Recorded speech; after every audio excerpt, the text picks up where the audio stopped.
Hello, Tommy and Coos fans. It is me, Candace, here with another author event for you. As you can see, we have a store behind me, well, this way, a store that is beginning to come together. So that is really exciting. I'm really excited for y'all to see our new location once we get all the way set up. So I am coming at you from the new store, yay! And today I have with me A.K. Larkwood, who I'm really excited to talk to. She's the author of a book called The Unspoken Name, which has a really cool cover. I'll show you all that in a second. She studied at English, actually, and so did I, which is cool, at St. John's College in Cambridge. And since then, she has worked in higher education and media relations. She's now studying law, and she lives in Oxford, England, with her wife and her cat. And The Unspoken Name is actually her debut novel, which is really cool as well. So welcome. Thank you. Hello. Hi. For being with us today. Oh, thank you for having me. I always say us, and really it's just me. But thank you for being here today. Oh, and that cool cover that I talked about, here it is, just so that y'all can see The Unspoken Name. It's a very cool cover. Is there a story behind this cover? I guess let's talk about that. So I really love the cover. My favorite thing about it is kind of a spoiler for the book, but I can probably describe it without spoiling it in too much detail. Is that, like, when you look at it, it's very fantasy, and it has these kind of magical sparkles, and it's all kind of gold and shiny and so on. You kind of think, wow, this looks really exciting. And then when you actually read the book, it's kind of like, oh no, this is a harrowing scene. So yeah, like very pretty and sparkly, but also kind of secretly horrifying is what I like. So. Yeah, it definitely is. So yeah, the cover is just great. So let's start by, I guess, telling everyone a fun fact about yourself that isn't in your bio. That would just be cool for people to know. It's always so hard to come up with these. I guess I have a certificate in trowel skills, the use of a trowel for archaeology. Because when I was younger, I sort of thought maybe I would like to become an archaeologist. So I, like when I was about 16 or 17, organized some work experience at an archaeological dig on like a Roman site outside of Oxford, where I live. It rained all week, which makes it really hard to do any archaeology. And basically what they found out was I can do very small handwriting. So what I did all week was write numbers on rocks very small, which I'm sure was useful, but kind of it wasn't totally what I expected. And then basically I realized that archaeology is really hard and you have to be really patient. So I did not pursue that, but I did I learned to use the trowel, and they gave me a little certificate saying I can use the trowel. I don't remember how now, so if anyone ever asks me to do it, I'll be a bit stuck, but yeah. That's really cool, though. Thank you.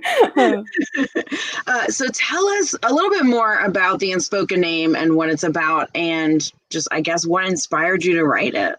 Sure. So here's my copy. This is the one that they made a limited edition. The fancy one, yeah. Yeah.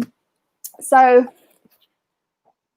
I guess it's a story about kind of when you feel you have a certain path laid down for you, maybe since you were young, or there are certain expectations people have of you, and then when it comes to it, you can't go through with it. And that was the kind of the seed or theme that I wanted to write about. So the book is about Xorwe, who's a priestess of this god, the Unspoken Name. And she's been brought up in the knowledge that when she reaches a certain age, she's going to become basically a human sacrifice, or like an orcish sacrifice, because she has the tusks. But then kind of, she's sort of told herself that she's fine with this, and she's like at one with her cool destiny that she has of going off to die. And then when it actually comes to it, she can't go through with it, and wizard turns up and is like, how about you come work for me instead? And she's like, I definitely will do this, and there can't possibly be a downside to it. He definitely doesn't have any mysterious intentions that I don't know about. And then things kind of unspool from there. Yeah, and the main character is an orc, which you kind of mentioned as well, which is really cool. And so tell us a little bit more about her, Xorwe, that's how you pronounce it, right? Yep. Who is a lesbian orc, and I loved it. And she's really a complete disaster, but also she's smart and strong and tender, and she really just wants to like love and be loved at the end of the day. And so can you tell us a little bit about her and where she came from?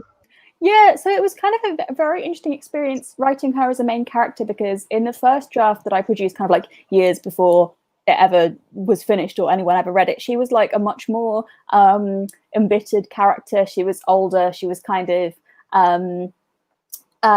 like much kind of more on the grayer, more morally bad end of the spectrum. And you know, kind of her sort of redemption at the end was kind of more about her like learning to make any kind of connection with other people at all.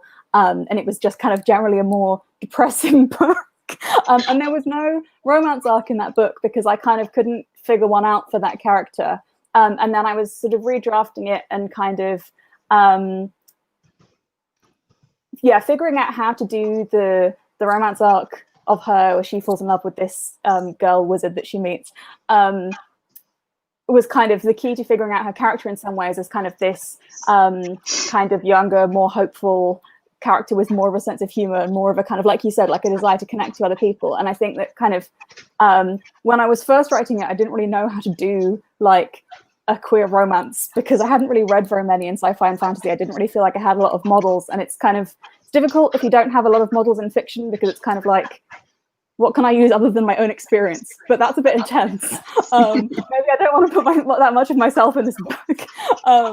So it took a bit of a while for that to percolate. And so, yeah, I think that kind of, it was a long process of evolution to get to the point where she is in the book as it stands as a character. So yeah, that was kind of a voyage of discovery for me also. I don't know if that's really answered the question, but sort of. No, it did. That's awesome.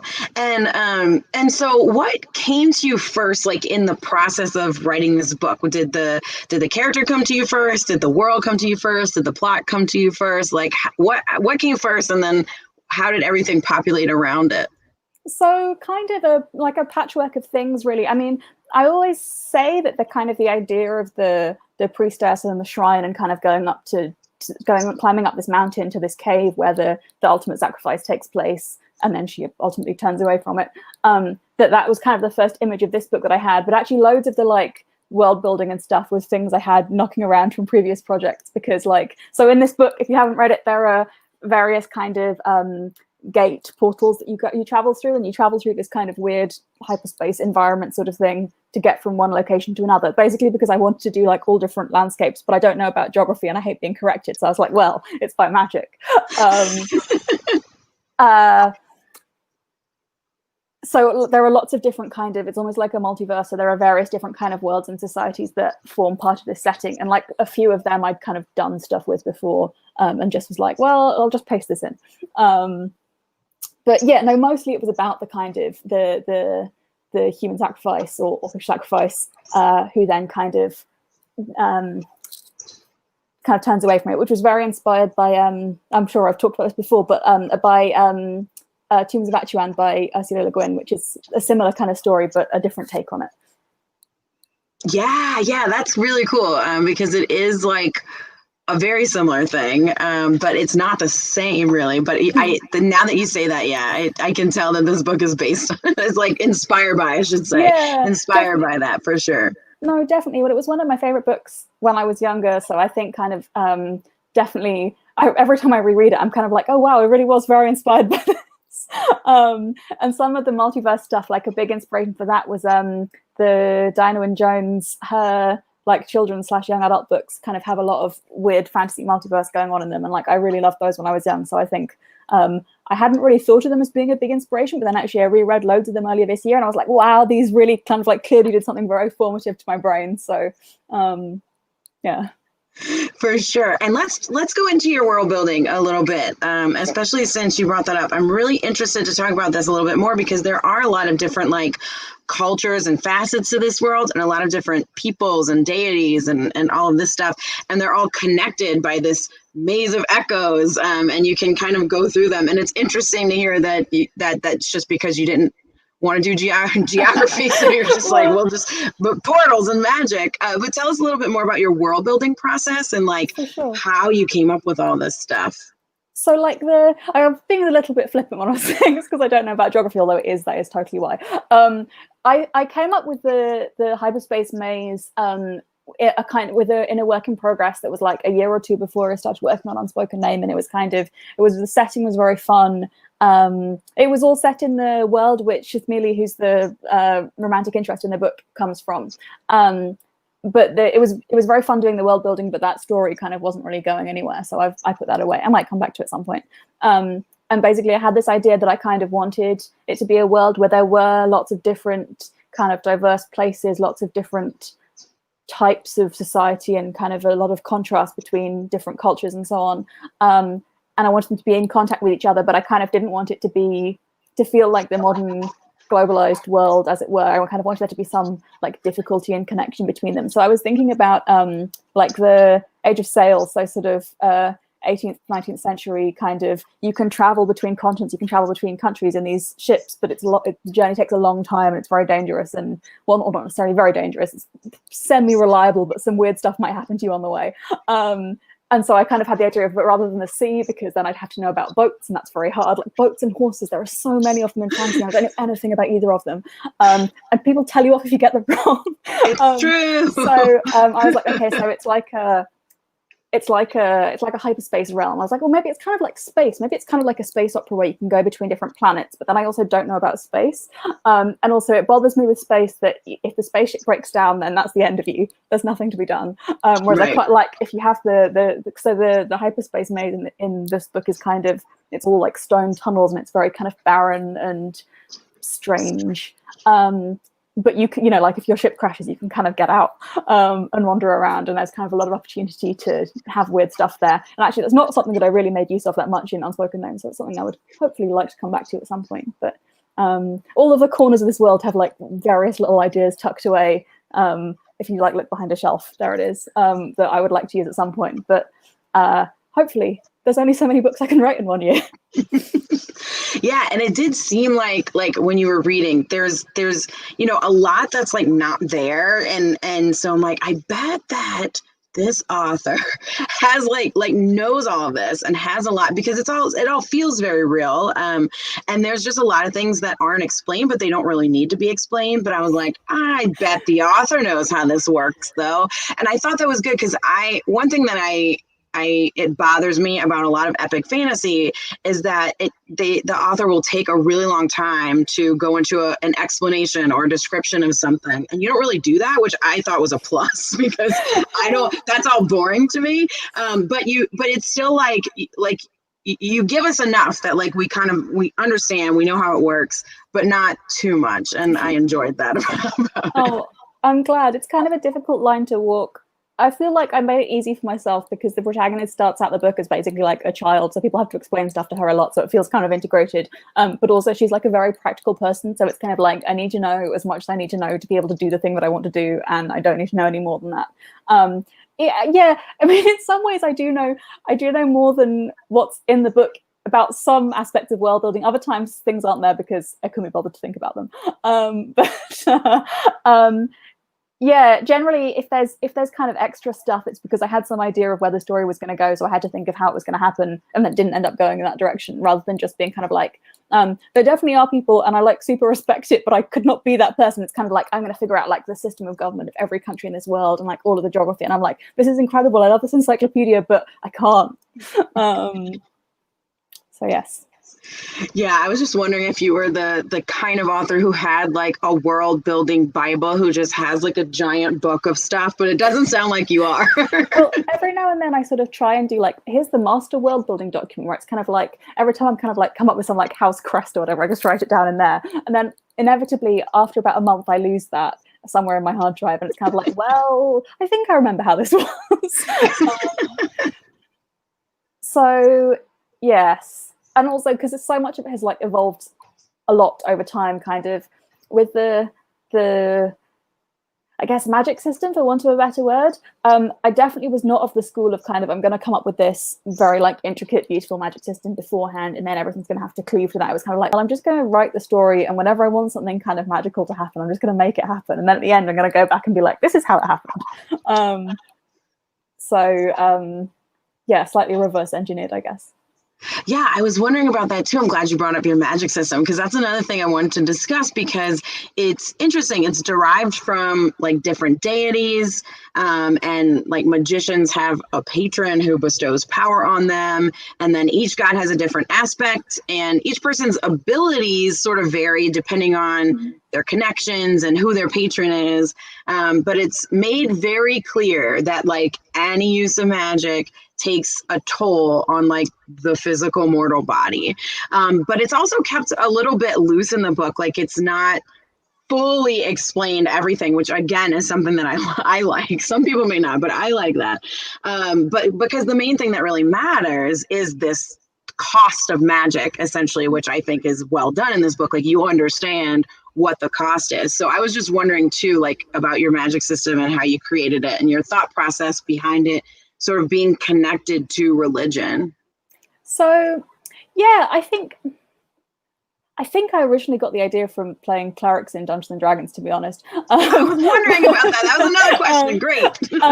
But I think what I liked about the idea of kind of magic deriving from a patron in that way is that it's kind of tied into the idea of like the limits and constraints on what you can do, because the problem is as soon as you have magic in the story, it's kind of like, well, how can I make this be more of a problem than it is a solution? Because you don't want to give the characters more solutions than they already have, because then you can't make horrible things happen to them so easily. So I feel like there's kind of this thread that runs through a lot of people's fantasy world building about kind of like, how can I make sure that magic like really sucks in a lot of ways and it's not fun to have? And what I like about having it be derived from a patron deity is kind of that it's not so much that it's limited, that your ability is limited in kind of prescriptive ways, but that it's kind of about the nature of this relationship that you have with this otherworldly being that kind of may or may not, probably not, have your best interests at heart. And that's kind of also where the idea of it taking a kind of physical toll would be, because there are lots of characters in the book who kind of have these extraordinary abilities to do various things, but I couldn't have them always be doing that. So I had to come up with various ways to kind of constrain them. And I like the idea of, I've always liked the idea of the kind of like devil's bargain as a plot point where, you know, you can get this power, but it sort of comes at a terrible cost. And I just also really like body horror, so I was very into the idea of kind of like, yes, you can do magic, but it like turns your bones to jelly or whatever. Yeah. And I mean that's the main thing in the book, is that you understand that like, oh yeah, the cost of magic is very high physically. And you know, you can do a lot of things, but there's always this but, like, you know, is it worth it? And I thought that was an interesting way to do it, like you're saying, to like constrain so that they're not just always doing these like things that are just like, oh yeah, we'll just fix every problem by doing this. I thought it was a good way to do that. Yeah, well, and also kind of in terms of constraints on what you can like physically do with magic, it feels very certain to me in my head, kind of, I don't think I could describe like what's physically possible and what's not if someone asked me to, but sort of I'll occasionally think kind of like, could someone fly? Probably not. But I have to like feel it out. I don't know. It feels distinct to me, but I don't have a set of rules written down for it or anything. Mm-hmm. And yeah, I guess that's what I mean by like kind of loose. You could tell that like there's no, you know, like I don't want, like, you could kind of tell that there weren't any specific rules, or it's never like laid out like, here are the specific rules, because like you said, you know, you don't have that. But it didn't feel like unrealistic or you know, like a lot of times when that happens with authors, it just feels like it doesn't work. But it actually works really well for you. Oh, thank you. I think I really liked, I think it was an essay by, who was it? Was it Jeanette who wrote Under the Pendulum Sun? She had a essay or an article or something where she was talking about this exact thing of constraints on magic, and it was about, she said, you know, theoretically, if I was writing postcards, you know, in theory, I could sit there all day and write postcards, but in practice, on any given day, you know, I can do like 2 or 3 maximum. And I liked that idea as kind of, it's your ability to not only constrained by what's like physically possible, but also by your like attention and focus and priorities and so on. So, and also in the other thing I was thinking about? Oh, in Lord of the Rings, Gandalf's like, he's clearly this big wizard, but in terms of what he actually does, it's like very vaguely, like he makes some lights, he talks to a moth, he does some other stuff as well. But you know, at no point is it kind of like, now, time for me to talk about my spell slots. That's true. It's not. But let's talk about D&D, because that was one thing that I felt your novel was very like D&D-ish. I'm like, this feels like it came from a campaign. So I was just wondering if you were at all like inspired by D&D, or I was wondering if you played yourself, but apparently you do, and what your character is. I have played quite a lot at various times. I mean, sadly, not for a while, really. Like we had a group that my wife and I were in kind of a long time ago. People have moved out of town, you know, the classic issue.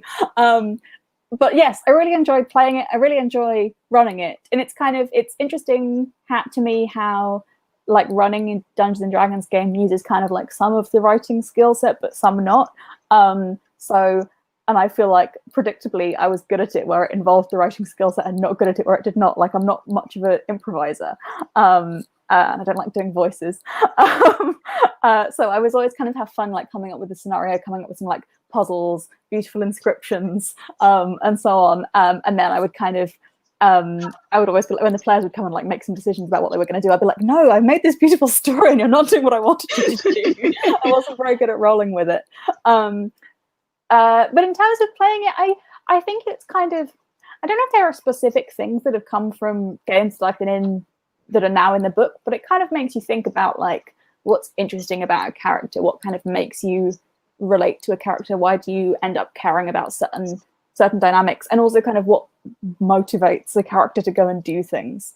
So I was in a campaign where the DM kind of like really expected us to be very motivated by the idea of like going and doing quests to get gold, which is fair enough, because in the real life people do stuff because they need money, but we were like, well, we don't want to. Like, this is a fantasy world. You know, we all have our tiresome jobs that we have to do. Maybe we don't want to do something where it's just like how to get the most gold for this quest. So we'd always end up kind of, you know, going and doing things that we weren't really supposed to be doing. I think it was probably kind of annoying for them, but yeah.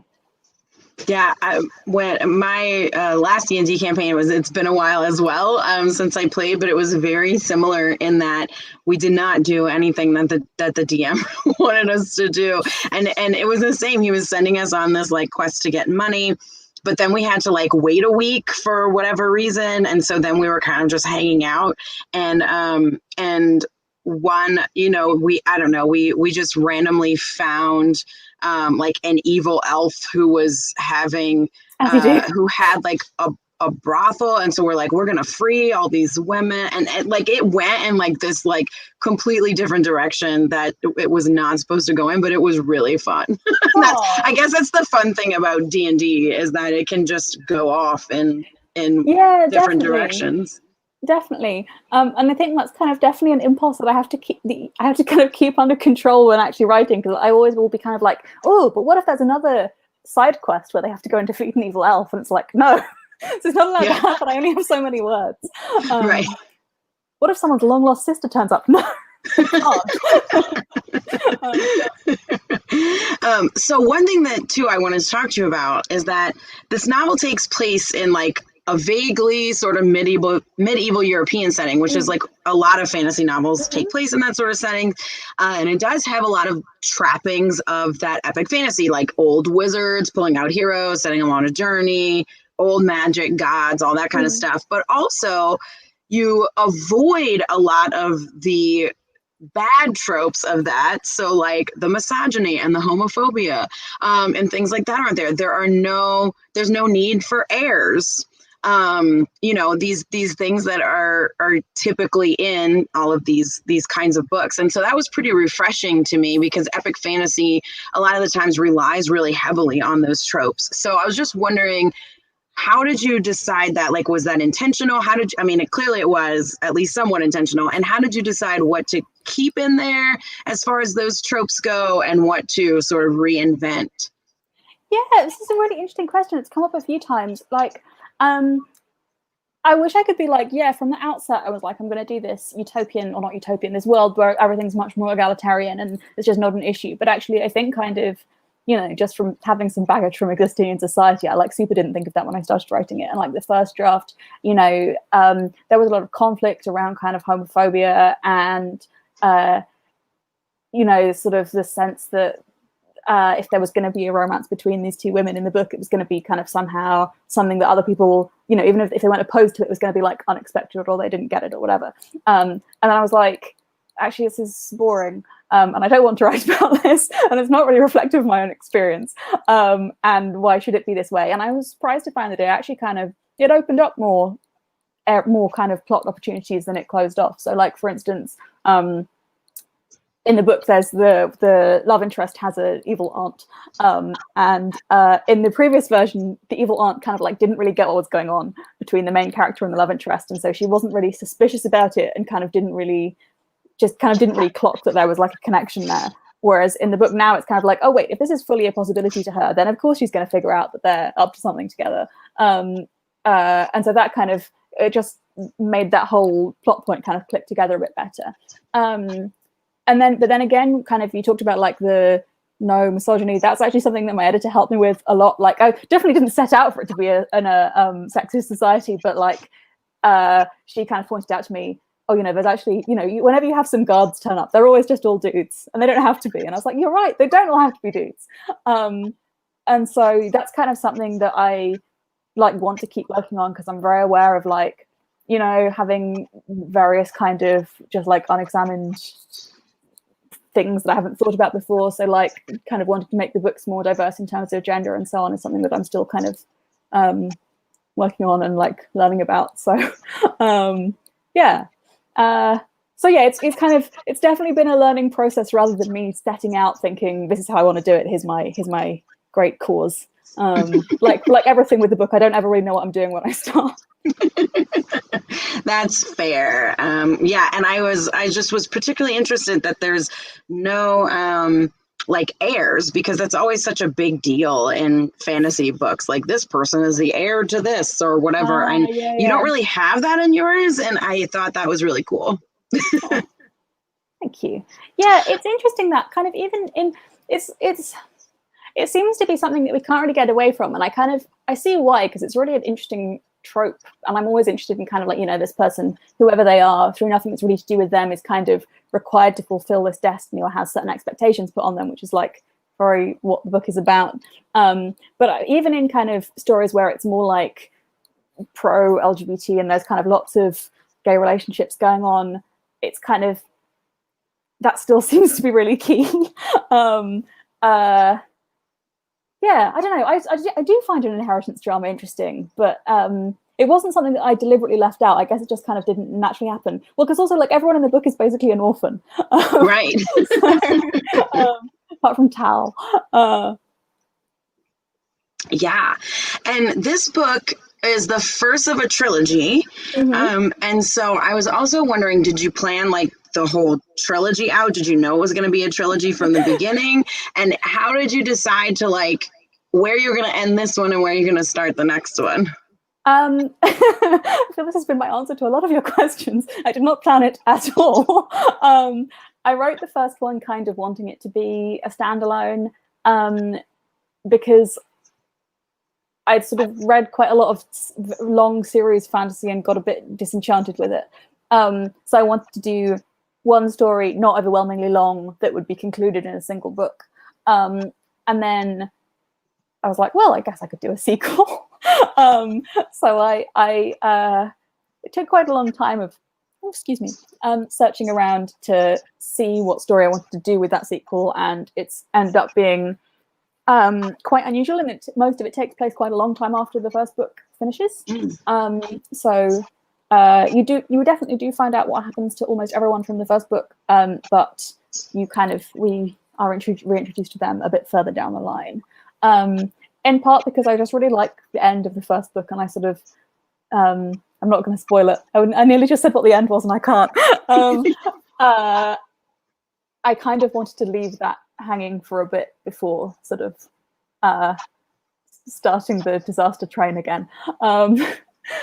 So yes, and then the third one, which I have just started working on. Yeah, I'm like 20,000 words into it. It's going interestingly.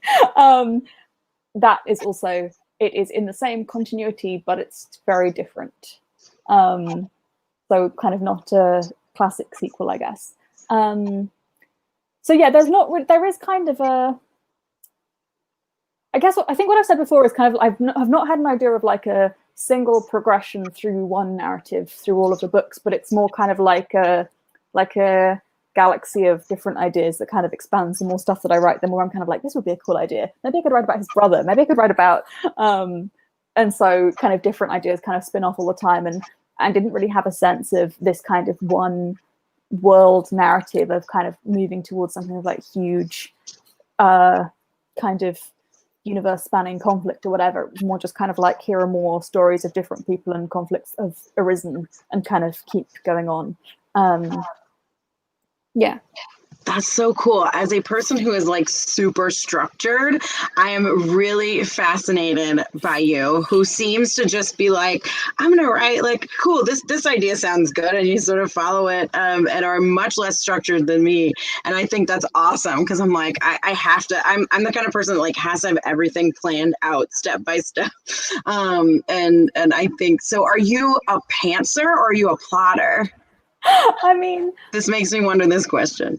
I guess a little of each, in that I usually need to have the character arc planned out beforehand. Otherwise, I just kind of write the first act and I'm like, well, don't know where this is going now. So with the Unspoken Name, for instance, I kind of knew all of Soy's main choices and I knew I wanted her to end up in the end, but I didn't really have a sense of who was going to be involved in that or how it was going to play out or kind of any of the details really.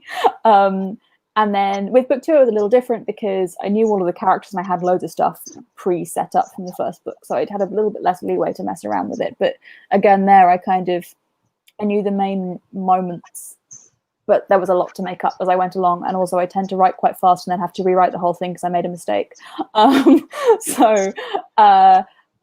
Yeah, a hybrid approach, I guess. Yeah, and are the sequels easier or harder because you already sort of have things set up? Writing this, I can't speak for book 3 yet because I've only just started it, and I'm still at the stage where it's like, this is really fun, I can do whatever I want, and I'm sure that the pain will come eventually. Writing the sequel was like the hardest thing I've ever done, creatively speaking, mostly in a good way. Also because like this whole world situation happened when I was in the middle of revising it, so that's been quite stressful. But like writing a story that kind of followed on from the first book, but was kind of had the same aspects that people liked about the first book, and kind of doing something new with these characters, kind of finding somewhere new for them to go, something more interesting to say about the themes that they're engaged with and so on. Was very challenging, but mostly in a good way. I'm really interested to know what people are going to think of the second book, because in some ways it is quite different, although hopefully still kind of has the thing that people did enjoy about the first one. I think also it was a very different experience in 2 ways. Firstly, because the first book I wrote kind of like on my lunch breaks for like 3 years. And it was just a hobby and I could do whatever I wanted with it, and I rewrote it multiple times, and if I went off down a blind alley then it didn't really matter because I had infinite time to kind of come back to it. And then the second one I wrote in like a year, and like on contract and kind of with an editor, which was really helpful in many ways, but also kind of a very different process than what I was used to, and kind of had to very like streamline, like I cannot get down too many blind alleys, I do not have unlimited time for this, so I kind of really need to like crack on with it in a productive way. And secondly, also because like we talked about the first one, there's this romance subplot of these 2 women who kind of meet and fall in love and get together in the book, whereas in the second book it's kind of they're in an established relationship, and it's like between book 1 and book 2 I got married.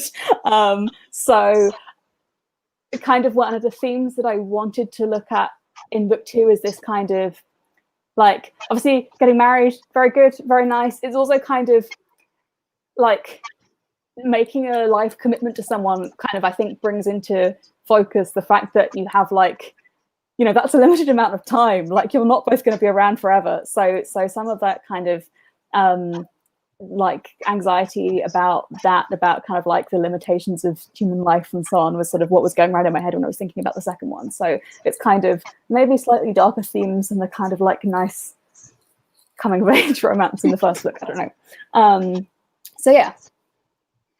Cool. And I'm going to pause here for a second just to remind everyone that we are talking about the Unspoken Name. Here's the cover. We talked about the cover at the beginning, which because it's a really cool cover. And the Unspoken Name. And you can, of course, buy the book, which is what we're all here for, or at least what Cassie and I are here for, to buy the book on our website, tubbyandcoos.com, and just click on place an order, and you can order it right there. It's very easy to do. So go ahead and put your orders in if you enjoyed any of what we've been saying so far. Hopefully you have enjoyed at least some of this conversation if you're still watching it. So go ahead and order that book. Wanted to, of course, throw that in there. And also, if anyone has any questions, you can go ahead and type them in the chat. Sometimes people have questions, sometimes they don't. But if you do have questions, I'm sure Cassie would be happy to answer them. So go ahead and post those in the chat. And if I see any, I will bring them up. But in the meantime, tell us about some of the other characters. So we've talked about Sorway. So tell us more about like Tal, and is it Sethani? Is that how you pronounce it? Yeah. It's like I read these, but I don't know how to say any of the names. And so yeah, where did like sort of these other characters, and of course Shithmilly. I don't know how to pronounce. Oh, great. So yes, tell us about these other characters that aren't the main character. For sure. Well, also, like, with the pronunciations, it super doesn't matter. Like, mostly I just put them together because I like how the letters look, and then I have to figure out how it's pronounced. So, like, anything's fine. Okay. So, yeah, I guess they kind of came together in the order that they appear in the story, more or less, because it was sort of, I kind of vaguely knew what I wanted with my main character, although, like I said, originally speaking, she was kind of like a much more, like, dark, tortured swordswoman action hero.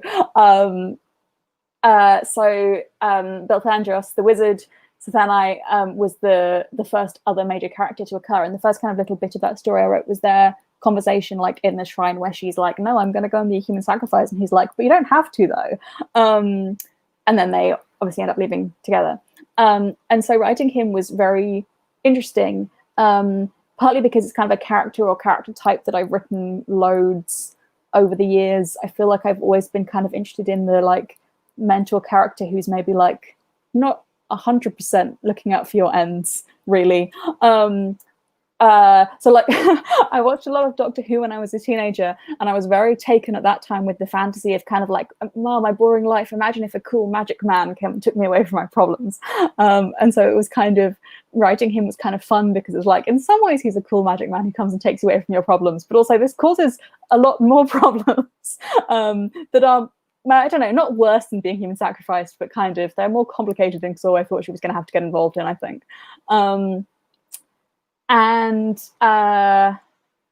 Yeah, I enjoy the kind of the various reader reactions to him, because kind of, which is what I wanted and hoped for, I think, because on the one hand he is like a charismatic person and he's quite funny, but then on the other hand there is another side to him. And same with Tal. Most people responded positively. Tal is the kind of horrible co-worker of the main character. They're rivals and they super hate each other, which was not inspired by any horrible co-workers I've ever had, actually. I've always gone really well with everyone. I've been very lucky in terms of the people I've associated with. But I do have 4 younger siblings. So Tal is definitely not directly based on anyone, but I think that kind of the like sibling or relation dynamic of kind of like, I have to spend loads of time with this person who really annoys me in lots of ways, and you know, we have to find a way to coexist despite that. But then ultimately we do have a lot in common because we've been in the same environment and kind of had the same experiences and so on. So that was kind of where that came from. And also I thought it would be a fun foil for Xorway because she's very kind of like stoic and just wants to get the job done, and he's a little shit who thinks he's really funny. So that's where Del came from. And then Chismelia is the love interest. Well, she kind of, interestingly, the character who had that name when she first showed up was like super not a love interest at all. She was like younger, and she was kind of a tertiary character in a way, in that she was the kind of sad waif who kept having to be rescued by this other dude who was a main character at the time, who then I was like, this dude's very boring. So I wrote him out, and that's kind of when the Chismelia character, as she currently appears, sort of took form. As I kind of liked the idea of her being like very proper and having like certain principles that she'd want to stick to, and being like very academically committed and so on. But then also being like a vessel of dark magic that can cause infinite chaos. It's very fun to me. So yeah, I think that's pretty much where all the other main ones came from. Awesome. Yeah, I'm glad you wrote that dude out, because Chismelia ended up being great. So. Yeah. Yeah, I think it was my wife who read it and was kind of like, I'm not really that interested in this guy. I was like, no, me neither. I keep having to write scenes with him. So what are you currently reading? Like, do you have any recommendations for us? Oh, what am I currently reading? Well, through the whole like lockdown and quarantine situation, I have mostly been reading classic detective fiction, which is probably not very relevant to my book. So just, yeah, a lot of Agatha Christie, and I've just been kind of sort of dipping my toe in kind of like Japanese classic detective fiction, because it turns out there's loads that I didn't know anything about, and some of it's in translation, so that's very exciting for me. In terms of books that I have recently read and really enjoyed, oh, excuse me. So frustratingly for everyone, this one's not out yet, but I really enjoyed a book called Star Eater by Kirsten Hall, which is coming out next year, and I think it's available for pre-order, so like get your pre-orders in now because it's incredible. Which is, I don't want to spoil it too much, but basically it's in like a weird fantasy world that struck me as being quite similar to Unspoken Name in some ways, because it has some fantasy trappings, but it's also very strange. So it all takes place on this island that's been raised up above the earth, and for plot reasons, sometimes these kind of like incredibly horrible like body horror undead transformations happen to people, and they turn into these kind of like very tall like horned cannibalistic monster things, and they can't be killed, so they just have to chuck them off the edge of the island. And just kind of there's a lot of like extremely nasty magic going on. It's a very dark setting, but it's a very dark like matriarchal setting. Like I've seen the book compared to The Handmaid's Tale, and I was kind of like, not sure. And then I read it and I was like, oh wait, but they're all women and they're all extremely horrible and the society completely sucks. So that was very enjoyable for me. Because I don't really like it when you read a matriarch and it's like everything would be solved, and I was like, no, it's still not good. Yes, really liked that one. I feel like I've been telling everyone about The Changeling by Victor Laval, but I'm quite late to the party because it came out a couple of years ago, but it's really great. It's like very super different. Like it's not really like my book in any way at all, except that magic kind of exists in it. But it's set in modern day New York, and I'm not always wild about fantasy that takes place in a modern day setting or some version thereof, but it felt like very real and was like very beautifully evoked in someone. Like I went to New York many years ago and don't really remember very much about it, so it felt kind of felt very present there, and just kind of the way that the real life aspects and the kind of supernatural aspects kind of emerge and are woven together is super impressive. I really loved it. But yes, that one is about a book dealer whose wife commits a terrible crime, or does she? Highly recommend. Yeah, The Changeling was really good. I agree. That's one that we recommend here all the time. And really anything Victor Laval writes, because he's amazing. Yes, I really liked one of his novellas, the Lovecraft retelling, Ballad of Black Tom, was just, an incredible take. So, yeah. So good. If you like Lovecraft country, that's a good one to read, is the Ballad of Black Tom, because it's in the same sort of vein. Lovecraft Country, a lot of people are watching right now. So. Oh, okay. Oh no, I haven't done it. Yeah, it has the same. Like actually thinking about it, both of his like Black Tom and The Changeling, they both have this kind of sense of they start out in the everyday world, and then at a certain point in the story, there's just this kind of like expansion into something like huge and terrifying, but kind of incredible. Yeah, it's very impressively done. Yeah. So what's up next for you? I know we can look forward to the sequels to these books. Are you working on anything else? To be honest, the sequels have been pretty much occupying 100% of my time, although I did also finish law school this year, so that's exciting. Awesome. Thank you. What am I doing? So you were in law school while you were writing this? Yes. Oh man. Yes. You're also, awesome. Thank you. I felt like I had it all under control, and then it was kind of like, oh, also pandemic now, and I was like, great. But have emerged from some of those things now. What else am I doing? Every now and then I'm kind of like, oh, maybe I should write like a visual novel, or I could make like a text adventure game or something. So one day I would really love to do some kind of interactive writing or game writing type thing. Not because I feel like I'll be particularly good at it, but I just think it opens up a lot of interesting possibilities that I think would be very fun. But also it's hard, so we'll see. Maybe I'll make like a little Twine game or something. But yeah, no, at the moment it's really just the sequel, which is happening. Yeah, I've always thought it would be fun to write a choose your own adventure, but also really hard. And it's kind of saying like maybe not, I don't know, but a text game would be really cool. But that goes in so many different directions too. So yeah, but I do think it would be super fun to do. I've dipped my toe in it a little bit, but like a lot of my projects, it was hampered by me not knowing anything and being much more ambitious than I should have been. So yeah, I made a game or two in is it in Form 7, which is like a text adventure. You know, it's like one of those games. It's like you are in a cave, you can go in XYZ direction, but it was not very good. Well, everybody, again, Unspoken Name, AK Larkwood, is what we have been talking about. You can go to our website, tubbyandcoos.com, to place the order there. We have it in stock, so you can get it now if you want to, and hopefully you do after listening to this conversation, because it's a good book and you should read it.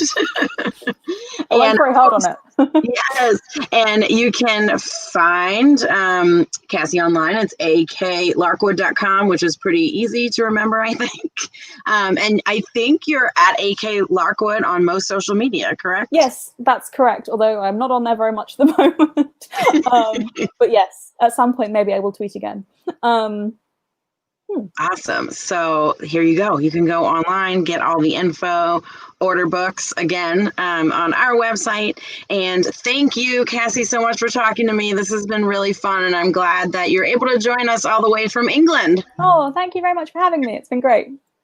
And thanks everyone for watching. Again, this is Candace, Tubby, and Coos. We've been talking about The Unspoken Name, and whether you're watching now or time travel to the future and you're watching this video later, hopefully you buy the book because it is really good. So thank you everyone for watching.